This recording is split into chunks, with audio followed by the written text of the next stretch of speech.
Hello everybody, so as many of you may be aware, on the 20th of September 2011, Don't Ask, Don't Tell was repealed in the United States of America, meaning that gay, lesbian and bisexual people in the United States can serve openly in the United States military. Let me start by saying that this ultimately is a good thing. It is progress. Before, gay, lesbian and bisexual people could not serve openly in the United States military. Now, Don't Ask, Don't Tell was horrible to start off with, so I'm not going to act like this was some amazing, groundbreaking day for equality. This was a correction of a previous injustice, but it is a good thing. Having said that, I do think a lot of people are overselling it. I want to talk about Don't Ask, Don't Tell for a little while and then go on to something else in a bit, but hopefully you'll begin to understand what the point of this video is as it moves along. As I'm sure a lot of you are also aware, at a recent Republican debate, Rick Santorum ran his fucking mouth about Don't Ask, Don't Tell in a spectacular show of idiocy, lunacy and bigotry, really hammering home why I hate his fucking guts. He was asked by a gay soldier, do you intend to circumvent the progress that has been made for gay and lesbian soldiers in the military? And his response was basically,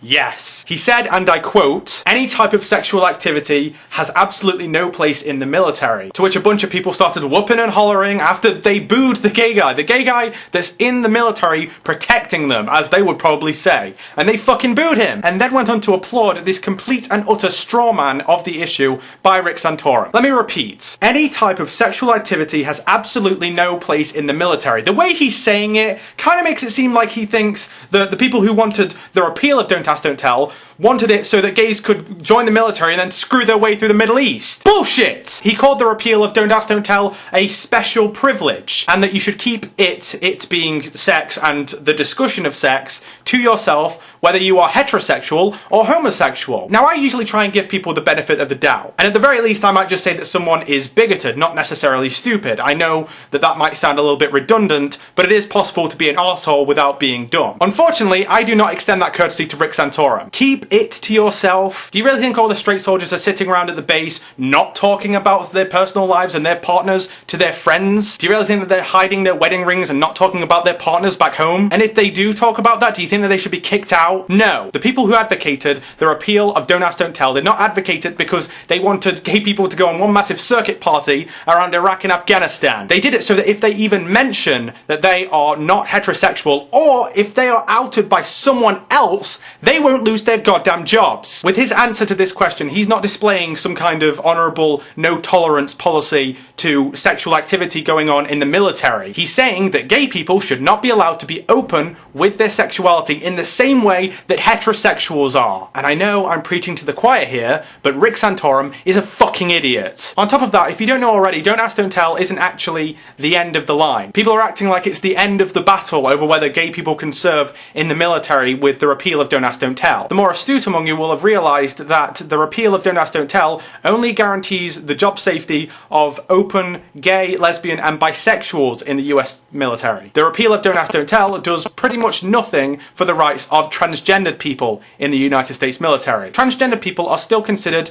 medically disqualified for service. Why? I have been looking around, looking all over to try and find exactly why that is, but I can't find a reason. It seems to me like it's literally just transgender people can't serve in the United States military because they're transgender. So while the repeal of Don't Ask, Don't Tell has enfranchised LGBT people, it's done nothing for T people, trans people. They're still getting screwed. So I'm sorry, but I find it quite hard to see the repeal of Don't Ask, Don't Tell as some kind of triumphant, spectacular victory for equality. Your sexual orientation is no longer an issue, but your gender identity might be. Now, on an issue that is closer to home, my home, I guess, the UK, some of you might be aware of the fact that recently a consultation was set up to decide how gay civil marriage could be introduced in the United Kingdom by the 2015 general election. Not whether it should be introduced, but how. Meaning that it looks like by 2015 there will be gay civil marriage in the United Kingdom. Again, I don't want to diminish how important this is. It is fantastic news for gay equality. But as far as I can tell, there is no indication that gay marriage in the United Kingdom will be able to be performed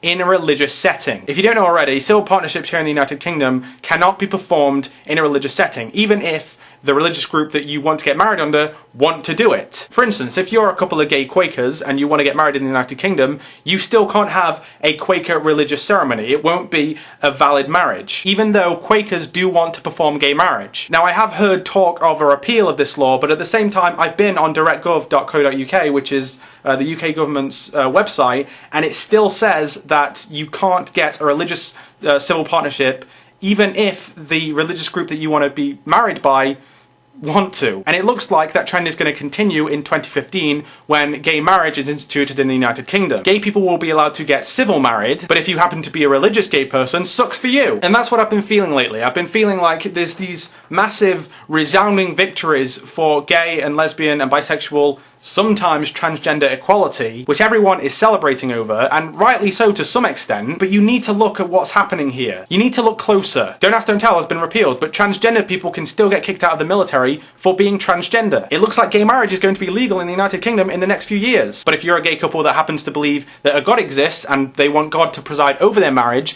as do the Quakers and liberal Jews, for instance, sucks for you. So again, I don't want to act like progress isn't being made. There obviously is. Gay marriage might be legal in the United Kingdom soon, and Don't Ask, Don't Tell has been repealed. That is progress. It definitely is. But at the risk of sounding pompous and condescending, people really need to look at the reality of the situation, because the fight for equality is far from over. It is getting better. It really is. But as long as there are Santorums in the United States government and bishops in the House of Lords, things are always going to be a little bit harder for gay people. And at the risk of being a total buzzkill, people really need to remember that. This isn't going to be over for a long time. Thank you for watching.